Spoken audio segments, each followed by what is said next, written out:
visitors here to us, missionaries who have supported different regions around the world, carrying the gospel message and ministering to people in need. You might recall the previous focus of his ministry was the Ship of Life in Cambodia, and sort of mixing two things, really spreading and sharing the gospel, but also meeting the health needs of people in that part of the world.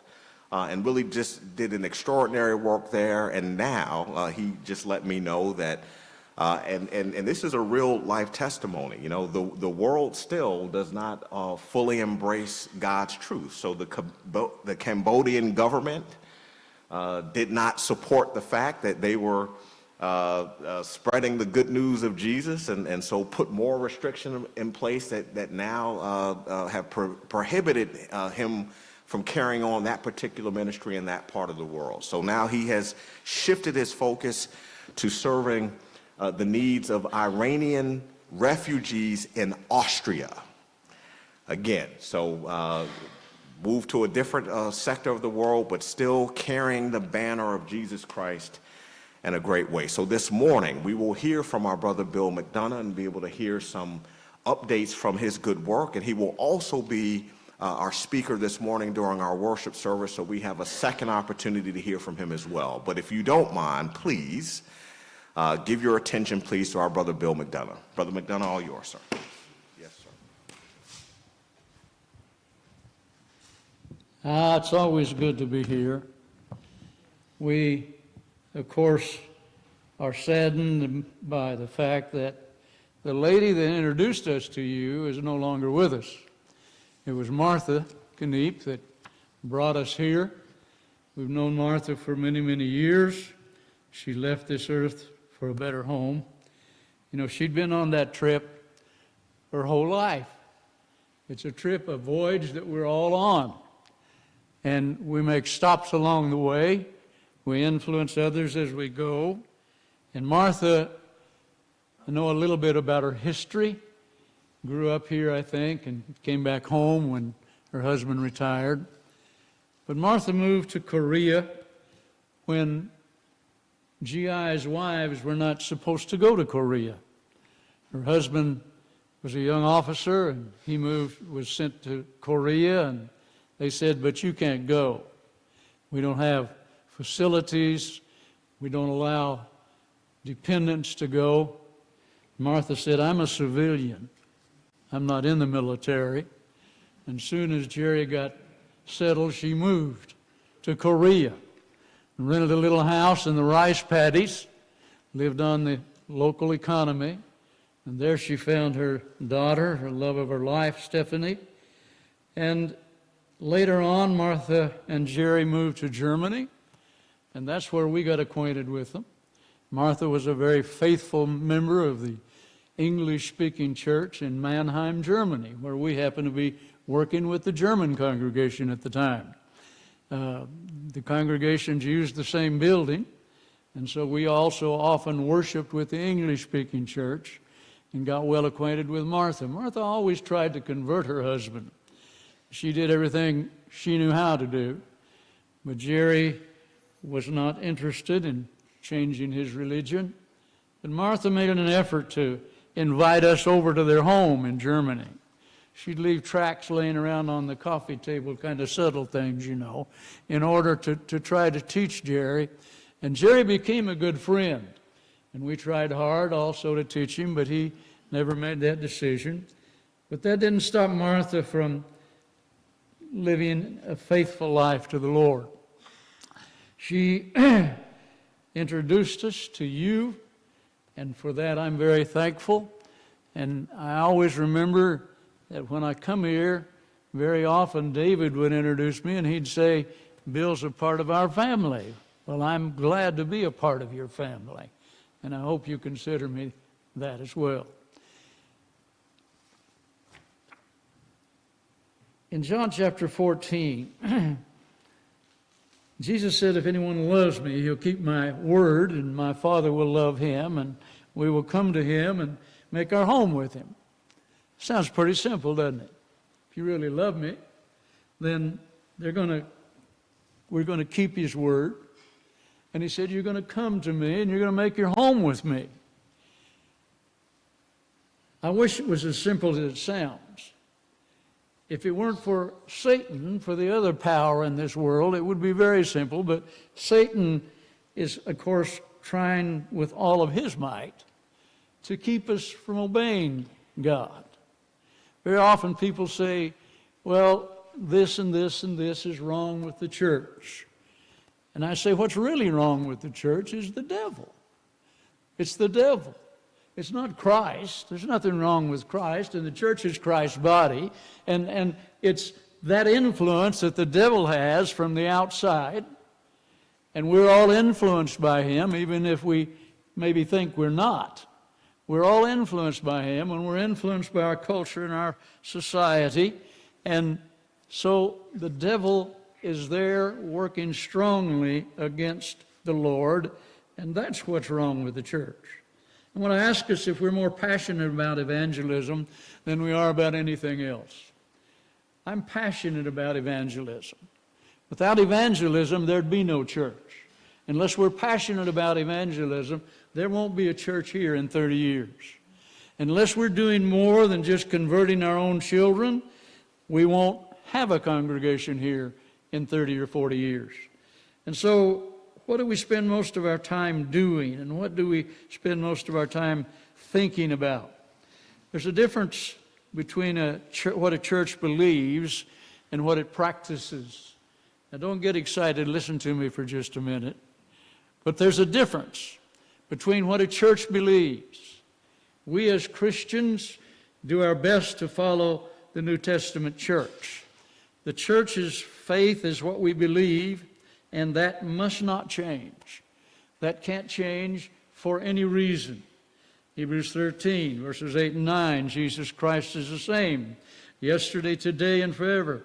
Do not be led away by diverse and strange teachings. Matthew 24:35, Jesus speaking of the end of the world said, heaven and earth will pass away, but my words will not pass away. It'll always be the same. But the church's practice is how we implement that faith. That's what I mean when I say our practice and our faith are two different things. The world is constantly changing. All of us know that. I am amazed how quickly our world is changing. How many of you understand what's going on with artificial intelligence? Anybody? I know one person personally that really understands, and that's Martha's son-in-law, Stephen. Stephen is an expert in artificial intelligence, in case you didn't know that. He and Stephanie, Martha's daughter, have just recently moved to Germany, and he has been hired by two of the most prestigious universities in Germany to help them with artificial intelligence. He spent an afternoon with us in Austria. He came to visit us and spent an afternoon with us, and he began to talk about artificial intelligence. The first time I ever heard anyone talk about it in a way that I could understand. He knew how to put it in simple terms and so that even I could understand.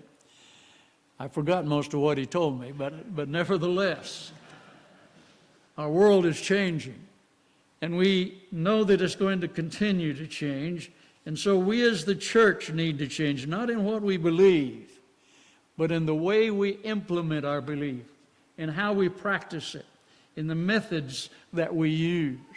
The methods that I grew up watching being used and later using myself are no longer effective.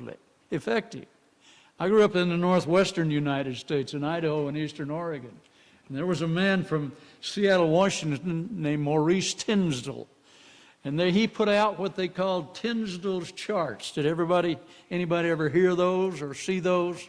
This was back in the 1950s, before most of you were born. But Maurice changed personal evangelism. For the first time, people had a simple tool that they could take and go into someone's home and use these charts. They were flip charts, and teach people how to become Christians. I had an uncle who was passionate about that, and I don't know how many people he led to the Lord using Tisdall's charts. My father wasn't a Christian. He came to our home and tried to teach my father. It was a very effective tool, but that tool is no longer effective. Then there was a fellow named, what was his name? Jewel Miller. Most of you have heard of Jewel Miller, at least the older ones of you. Jewel Miller had what he called film strips, and they were basically a journey through the Bible that led you through the different dispensations in the Old Testament and the prophecies of Christ and Christ's coming and the establishment of the church and how we become Christians. And thousands of people were taught and obeyed the gospel using that method. We would go into people's homes. I used those some. Maybe some of you did. And we set up a little film strip projector. How many of y'all even know what that is? Yeah, there's a few. A film strip projector. And you'd flip that little film. It was like a slide. And you'd show pictures. And you'd tell the story of God and His dealings with man. And how there's an opportunity to become a part of God's family. And many people obeyed the gospel. Then other methods came along. There was a method called World Bible School that a man named Jimmy Lovell started. He lived in California. He was a businessman. Jimmy became well known for saying, no one has the right to hear the gospel twice until everybody has heard it once.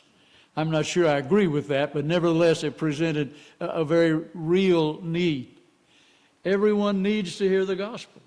And now World Bible School is teaching probably millions, or has taught, at least hundreds of thousands of people all over the world. And maybe some of you are involved in teaching those people. Then a man named Dick Adey came along in the 1990s, and he developed what was called World English Institute, which is teaching people English using the Bible. Many people, especially back then and still today, who use English as their second language, want to learn English. And so this is a very legitimate program where they can learn English using the Bible. And many, many thousands, I think, have obeyed the gospel using World English Institute. Marie Claire can tell you all about that. She has students all over the world. I say, come on, it's time to go. She says, well, I've got to finish answering their student. All right. And so methods change, because times change. And soon, I talked to the director of World English School, Tom Langley. We were together in Poland 2 weeks ago at a workshop, and Tom said, we're afraid that AI is going to put us out of business, all right? But if it does, never mind. Think of all the good that's been done. And AI is going to provide us, I believe, with some tremendous opportunities. I'm currently working with what's called Truth FM. That's not my full-time work, but I'm trying to help them all I can.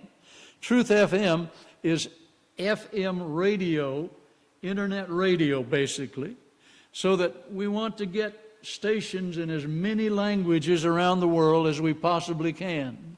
We're just getting started. So far there's only about 10 stations or in 10 different languages. You can have your own radio station right here if you want it, and people all over the world can listen to you, anything that you present here on their telephone or their iPad. They don't listen to it with a regular radio, but that's good, because a lot more people have telephones and iPads and computers than listen to radios these days. And so we have our station in Iranian. Kerry mentioned that we're working with an Iranian group, an Afghani and Iranian group, and their language is called Farsi or Persian. We have a station now. It's been on the air about 2 years, going on 2 years. And anyone, anywhere in the world, can hear the gospel preached in Iranian on their telephone. And so it just kind of boggles my mind to imagine. Doesn't matter where you're living, the people who are presenting the input, the radio, the messages, are in Greece and Austria. They are Iranians who fled their country. But the people who are listening are all over the world. They're listening in Chicago and Detroit area, where lots of Iranians live in America. They're listening all over Europe. They're listening in Iran, which is very hostile toward Christianity. They're listening all over the world. And it runs 24/7. Anytime they wake up and want to listen, they just go to that station. We're advertising the station on other multimedia, like Facebook and Twitter and all of those things, so that more and more people learn about it.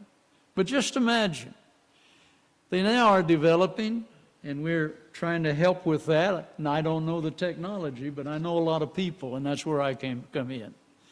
They're now developing a system whereby I can speak today English, and anybody that speaks 26 different languages can understand me simultaneously.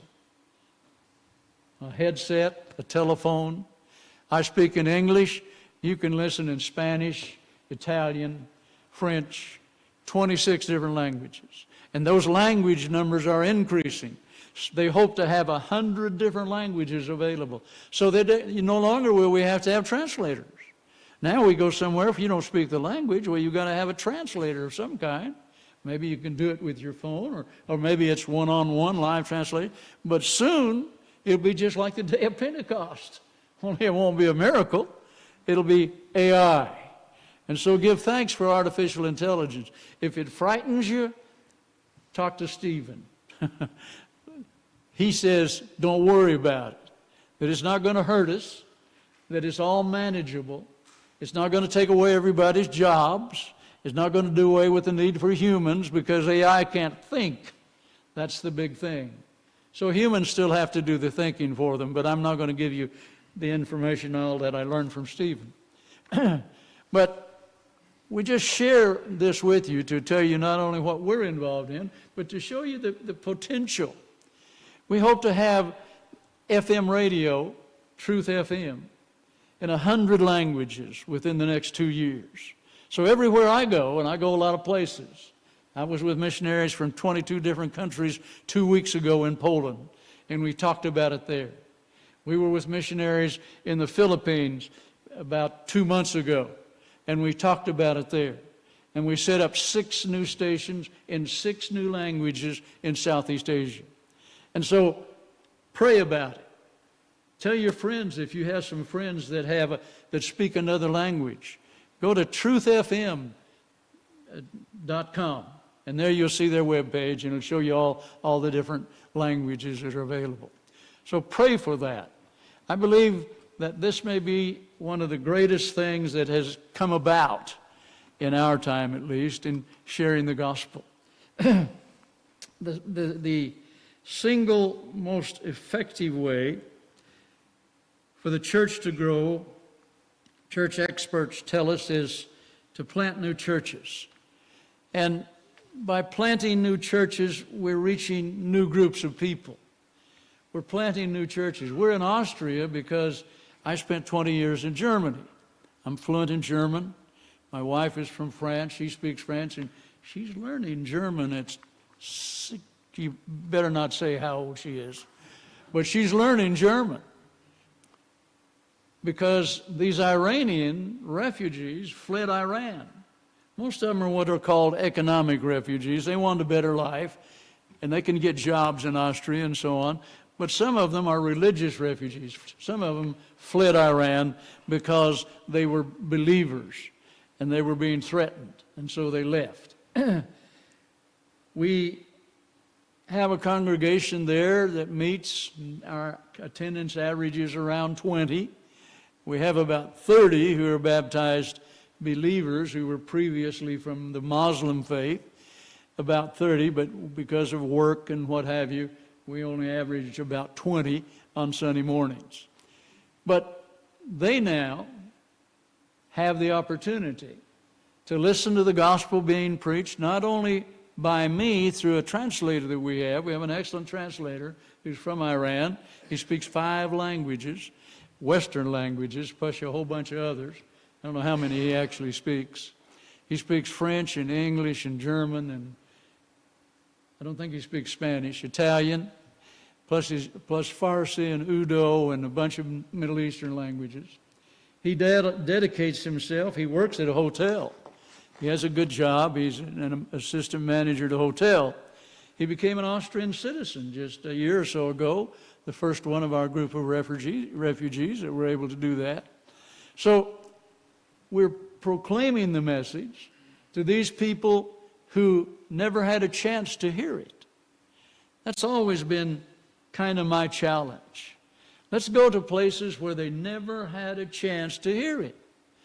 I was in a little country church in Arkansas a few years ago, and in a Bible class, I was just visiting, sitting back there, and one man said, "Everybody has a chance to hear the gospel today." And I thought, I wish that were so. But probably fewer than 65% of the world population has any direct contact with Christians. Now, they can get it, yes. And Jesus said, if you'll seek, you'll find. And we all know stories, and I could tell you a bunch of people who sought and they found the gospel. But how many people are seekers? Did you really, if you didn't grow up in the church, were you seeking the gospel? Or did some friend come to you and say, let me tell you about this, and tweak your interest? About 99% of you had your interest piqued by a friend who came to you. That's why we're told to go and preach and go and teach. That's our job. But very, very few are going to find the truth on their own. First of all, it's not easy, is it? Look at that denominational mess out there. You know, how do you sort through it if you don't know anything? And if you don't know the Bible and haven't read the Bible, or maybe don't have a Bible, weren't brought up in an atmosphere where people respected the Bible, how are you ever going to find the truth? It's not going to be easy. And so we want to share the gospel with as many people as we possibly can, in as many ways as we possibly can. Some say, well, it's very difficult to plant a new church. I wouldn't disagree with that. But unless some of us do it, it's not going to get done. You know, anything worthwhile, someone said, and I wish I knew who, anything worthwhile is difficult. If it's not difficult, it's probably not worth much. But if it's worthwhile, it's difficult. And so we've chosen to try to plant new churches among people that haven't had a chance to hear. My 3-year-old daughter, who's now 58 years old, we were in Tulsa, Oklahoma, and I probably shared this story with you, but some of you are as old as I am, so you've forgotten the story, and I'll tell it again. We were in Tulsa, Oklahoma, and I was trying to raise money, and a good preacher friend invited a bunch of elders from different congregations in the Tulsa area to his home one evening to just let me kind of present the story and the need and the opportunity.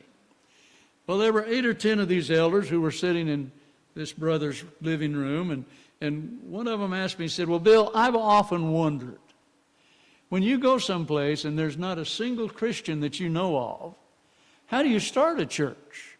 And before I could answer, my 3-year-old, who was playing around with her toys on the living room floor, jumped up. She'd heard the question. She said, I know how to start a church. And this elder said, you do? He picked her up and put her on his knee, and he said, how do you start a church? She said, well, first you go to church by yourself for a long, long time. 3 years old. And she said, then pretty soon some people start coming, and you got a church. And that's about right. You go to church by yourself for a long, long time, and you try to find people that are interested, and you work in it, and it's not only mentally taxing, but it's physically taxing. You wonder if anybody's going to show up today. You go to the rented room where you meet, and you think, well, is anybody going to come today? And sometimes they don't. Sometimes my wife and my 3-year-old daughter and I were the only ones who showed up. Well, what did we do? Well, we still had church. I didn't preach a sermon quite as long, I'm sure, but we had church. And we had the Lord's Supper. And we wanted to let people know and let the Lord know that we knew that He was with us and that we were doing His will. Sometimes we feel like, and this is not just missionaries, but I think some of you had these same feelings, you feel like people are rejecting you when they reject the Lord. said he was thankful he hadn't baptized any of these people in this one place, but he'd presented the gospel to them. All right? Presenters. We're presenters. We're presenting an opportunity. Some of you probably have been in some pyramid business. I was an Amway dealer way back when. Made quite a bit of money selling Amway, in fact. But what do they tell you? They say, you go make your presentation, and if you make it enough times, you're going to find people who are interested. All right? And that's the same way with the gospel. There was an old brother, Richard Walker, who was one of my mentors in Germany. He was part of the first group that went to Germany after the Second World War in 1947. And he was still there when I arrived in 1965. And people used to ask Richard, they'd say, Brother Walker, visitors, isn't the work here very difficult? He'd say, no, no, it's not difficult. He said, it's no more difficult here than any place else. He said, I preached in Texas and in different places. He says, it's no more difficult here than there. He said, it just takes longer. I started using that. I thought that was a good answer. It just takes longer. But our job is to just keep presenting. And if we keep presenting, then people are going to be receptive. Some people are saying, well, the church is dying in Europe. Some churches are dying in Europe. But the church is certainly not dead in Europe. I spent 20 years in Germany. That's why I'm in Austria. Because I spoke German, a young Austrian brother asked me to come and help work with this Iranian group who are going to live there and also are learning German. But there's a young brother in Colmar, France, that I'm talking about everywhere I go, and he doesn't even know it. His name's Aaron Palmer. He's from a little town in northwest Arkansas. And Aaron is an amazing young man, and his wife Betsy, and they have 3 little girls. And Aaron decided to go to Colmar, France. He prepared very well. Colmar is a beautiful city. If you visit France and want to see a very beautiful, picturesque city, go to Colmar. Aaron began preaching and teaching. There were people, other missionaries, Americans as well as French workers, who said, it's hard in France. People aren't interested in France. Aaron doesn't wear hearing aids, but if he did, he'd have turned them off. He didn't listen to that.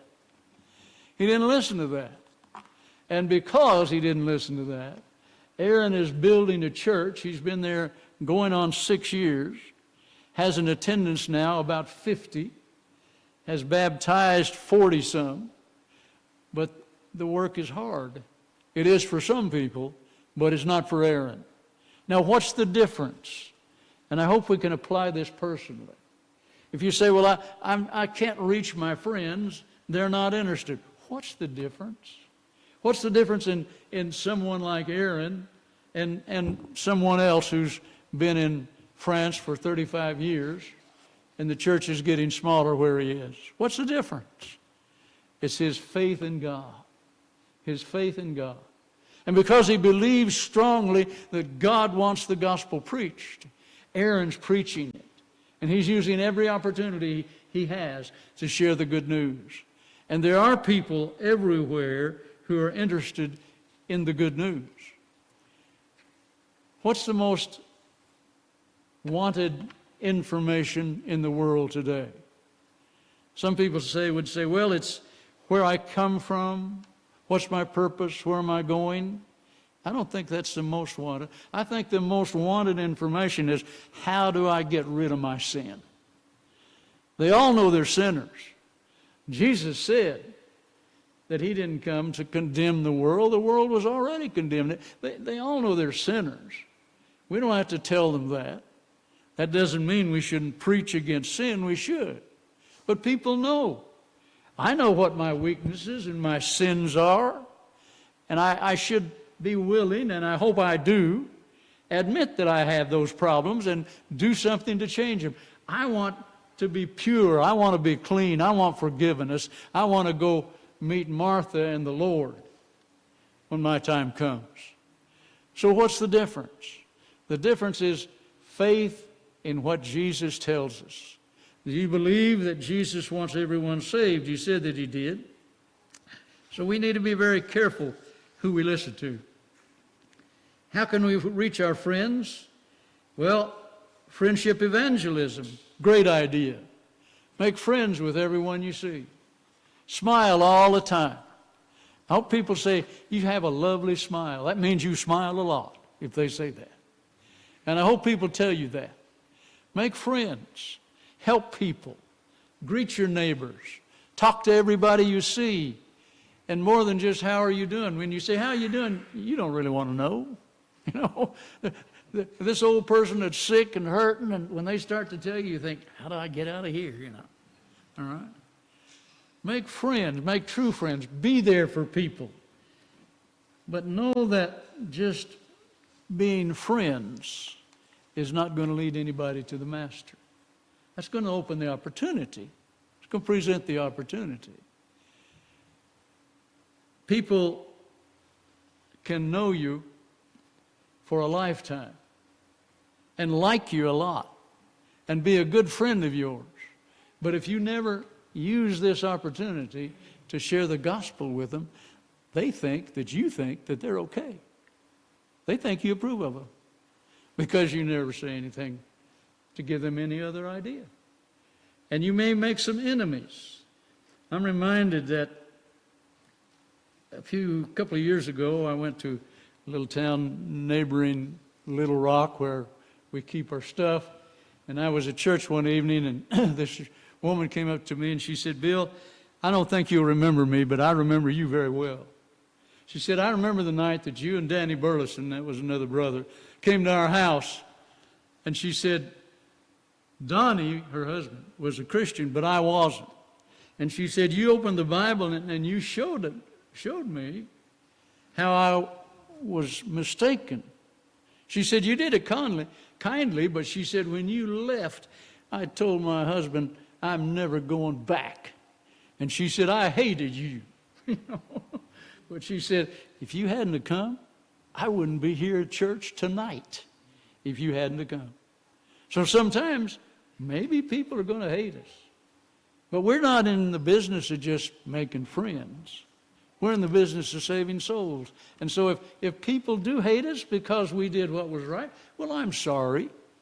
And I try to do it in a very nice way, and I try to remain their friends, but that's between them. That's up to them. So maybe some people are not going to like you, but other people are going to be like this lady that said, I hated you, but now I'm so thankful that you came and took the time to share the gospel with you.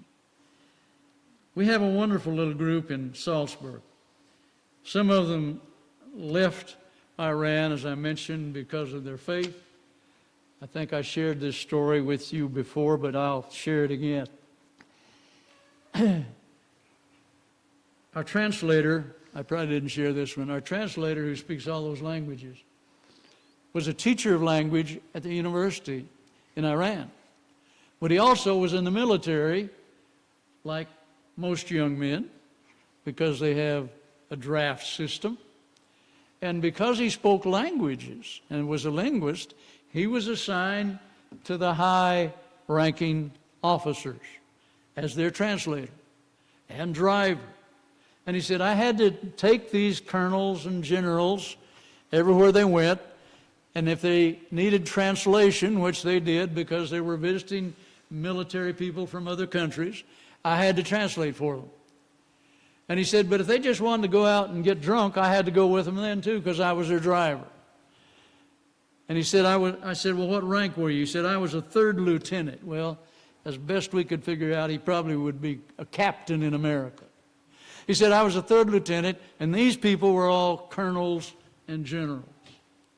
And he said that we'd be out with them, and he said they'd be drinking, and they'd get drunk, and he said they'd start laughing and talking about, say, remember when we beheaded that guy? And laughing about it. And said, we cut off his head and rolled down. And he said, they'd tell all the bloody, gory, and just laugh about it. And he said, finally, I just couldn't take it anymore. He said, I just couldn't take it anymore. And so I got my backpack one morning. I didn't say anything to anybody. And I put my books in my backpack, and that's all I took, just like I was going to the university. And he said, I went to the airport.